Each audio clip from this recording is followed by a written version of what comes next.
Hi everybody, this is Mark with bestvacuum.com, and we're going to do a little overview on how to unclog a canister vacuum cleaner.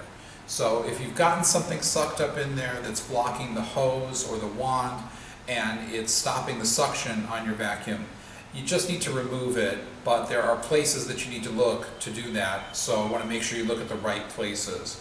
To start out with, we're going to need a few things to unclog the vacuum cleaner. The first is a pair of long nose pliers, the second a screwdriver possibly, a nickel, which will come in handy later and I'll show you that, and then something to pull out the clog if it's deep. I'm using this little grappling piece here, but you can also use just a coat hanger to fish it down in there. Just be careful with it. Okay, so to start out with, we're going to break the vacuum cleaner down into 4 individual pieces. The first thing is the canister itself, and then we're going to remove this hose. We're going to put that to the side. We're going to take apart the wand, put that to the side, and the main floor piece that you're using, and put that to the side. So the first thing you want to check is the vacuum cleaner. If you open up the body of the vacuum and you find a bunch of debris inside here that's outside of the bag, then that's a major problem. So the first thing we're going to do is look for that debris. I'm using cotton balls here to represent the debris, and you're going to remove all of that from the vacuum. So we want to make sure that this gets cleaned out as good as you can, and that the protection filter back here needs to also be replaced. So you're going to take that out, and then the filter at the top here also needs to be taken out, because it's going to have stuff all over it if that happened. Once you've taken everything out of the vacuum, put a fresh bag in it, close it up, and turn it on. If you have suction here, then you know that that portion is done. If you don't have suction here after that, then it's time to get a repair person, because some of the material may have gone back into the motor and that could do damage, so you definitely want to have it repaired at that point. Okay, so assuming that we now have tested this and we have suction at the opening here, then we're going to go on to also make sure that there's no other obstruction in the other parts of the vacuum. Okay, so the next step is to check the hose. And on many of the hoses, you can actually remove the handle just like that. Check inside that handle.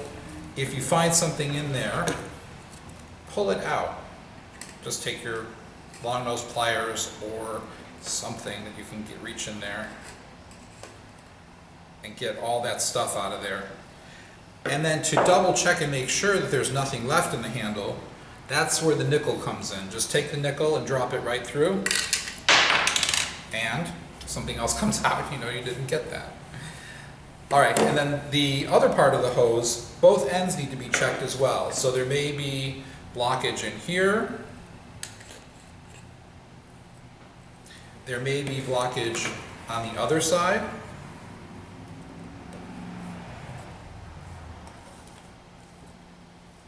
And then again, to double check yourself, grab your nickel and drop it through the hose.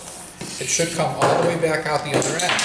If it doesn't, if the nickel doesn't come back out the other end and it stops somewhere along the way in the hose, that's where you know that you have a bit more of a clog that has to be removed.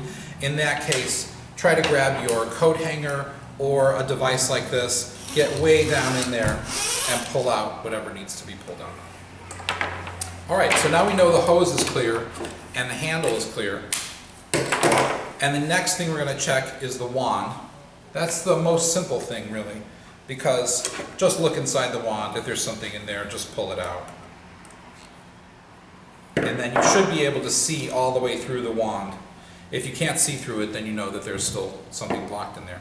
All right, so the next piece that you're going to look at is the power tool, or the nozzle that goes on the floor. And that can be blocked either here in the neck, which you can see that again.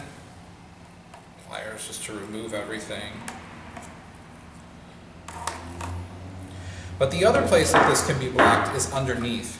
So there's an opening right usually in the middle or over to the right hand side, and in that opening, if the vacuum cleaner is spitting out material, if that's what you're experiencing, that's where the blockage is usually. So get down in there, remove anything blocking the vacuum. Once that's done, make sure the vacuum cleaner is completely free of debris. Connect everything back up together and turn it on. It should be ready to go and fine at that point. If you're still experiencing a problem, then please call us at the number below. We'll be happy to help you with troubleshooting.